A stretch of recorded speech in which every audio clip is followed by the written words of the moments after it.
پر ټولو هیوادونو کې د لمر غوندې روښان وطن افغانستان، وطن افغانستان لري په خپله غېږه کې لعلونه او مرجان.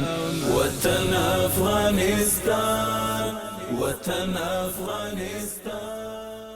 بسم الله الرحمن الرحیم. السلام علیکم ورحمت الله وبرکاته. دوستانو ستړي مسئ په دې هیله چې جوړ روغ خوش او خوشحاله به یاست. رب العزت جل جلاله مو آباد سوکاله او خوشحاله ولره. دوستانو الحمدلله چې موږ د همدغه علمي مرکز کارونه که پور وي، که کومک وي، که مرسته وي، که هره ممکنه لار وي پرېږدئ نه تر یو ځایه پورې د الله جل جلاله په فضل باندې رسوو. نو د الله باندې مو دا یقین دی چې الله جل جلاله په قرآن کریم کې وایي فاذا عزمت فتوکل علی الله. کله چې دې عزم وکړي پر الله جل جلاله باندې توکل وکړه او حسبنا الله ونعم الوکیل. رب جل جلاله زموږ لپاره کافي او ښه وکیل او ښه دوست دی.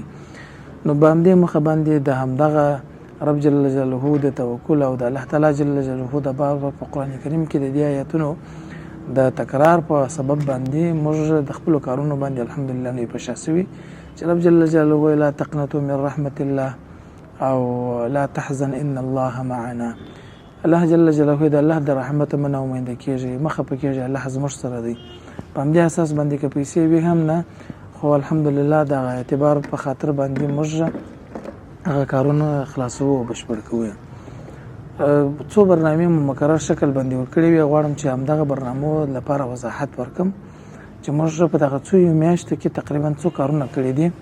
لومړی کار مو دا و چې موږ اعلان کوي چې موږ الحمدلله ډي سي او اي سي برق لرو.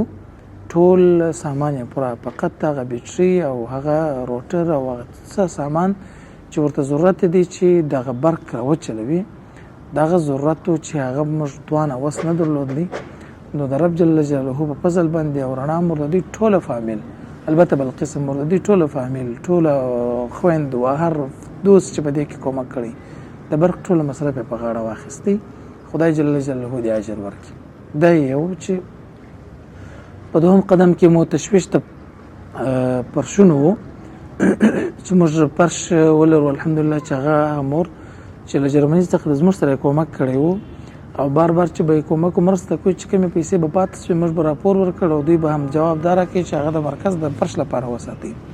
الحمدلله د هغه په پیسو باندې مو د ټول مرکز فرش، تخته او مرکران، د لابراتوار سامان او ورسره کمپیوټران، خو لږ پیسې زموږ سره پاتې شوې وي. هغه پیسې چې موږ د همدغه مرکز دغه غولي چې دغه ځای نن تاسو الحمدلله کانکریټ ویني، دوړې وو، چټلي وو، خاورې وو، غبار او ګرد الحمدلله له منځه ولاړې ورک شو. هغه د همدغه مور برکت په پیسو باندې. دریم قدم مو د تالاب مشکل درلود. موږ یو تالاب باید جوړ کړو، تالاب چې اوبه پکښې وساتو. د مثال په ډول د ضرورت پر وخت باندې ټانکیانو ته ورسو. په همدې اساس باندې لله الحمد نو بلقیس مور او رڼا مور سره الحمدلله کومک او مرسته وکړي. رب جل جلاله دې اجر ورکړي. همدغه بشپړ تالاب جوړ او ګټه اخیستنې ته وسپارل شو. موږ لاندې د کانکریټو په تقریبا د دې لاندې ټول ځایونه ته نلونه پیپونه تیر کړل. تاسو به ان شاء الله العزیز په برنامه کې لیدلی وي چې تالاب ته هم نل د نلکي څخه د برمې څخه مستقیم راغلی دی، د نل څخه مستقیم راغلی دی. ضرورت دې ته ان شاء الله العزیز نه پیدا کیږي چې یو وخت برمه خراب شي یا بل شي وشي یا برمې باندې کم زور راسي. څلورم شی مو د جواز چې موږ د جواز لپاره غوښتل چې موږ څه وکړو، کارونه خلاص کو او دغه مرکز رسمي کو. که زموږ له مکتب څخه به یو څوک بل مرکز تتلی، بل مکتب تتلی، دولتي یا خصوصي، هغوی به رسما قانونا موږ د دې حق لرو چې هغوی هغه ځای ته سفرچه واستو. د الله جل جلاله په فضل باندې مو د جواز کارونه ټول بشپړ شول الحمدلله. او پنځم کار مو دا و چې موږ دلته د چوکیدارانو خونه، اشپزخانه او ورسره سیوینګ روم یا ګودام دغه اتاقونه جوړول. په دغه اتاقونه کې $10 را سره رڼا بلقیس مور او رڼا مور دې کومک کړی او خدای جل جلاله دې اجر ورکړي. پر ژوند رزق دې الله تعالی برکت کښېږدي.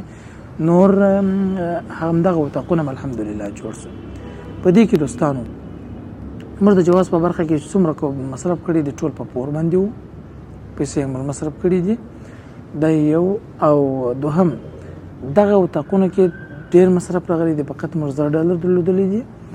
او دریم قدم کې چې اوس زموږ د مرکز لوازم چې هغه په اصطلاح باندې اداري سامان دی او المارۍ د یو د مثال د ادارې لپاره یو شی باید له ذهنه ونه وځي چې الحمدلله موږ ته بلقیس مور د کتابتون لپاره د المارۍ پیسې هم راکړې وې.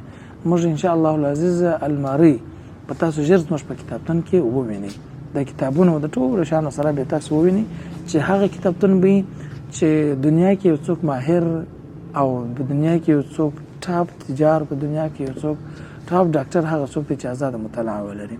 موږ به د همدغه شاګردانو د فکري قوت لپاره همدغه کتابتون جوړوو او دوی ته به سپارو او پر دوی باندې به دا حتمي کوو چې لازما په خپل د درسونو سره سره اضافه مطالعه په همدغه مرکز کې ولري. نو تر ټولو هغه سختترین شی پر همدغه مرکز پور دی. $7,900 موږ همدغه مرکز کې پوره وړي د تعمیر په برخه کې چې یو افغاني هم یو ډالر هم یو ریال هم زموږ سره تر اوسه پورې الحمدلله په دې برخه کې متاسفانه ووایو کومک نه دی سوی.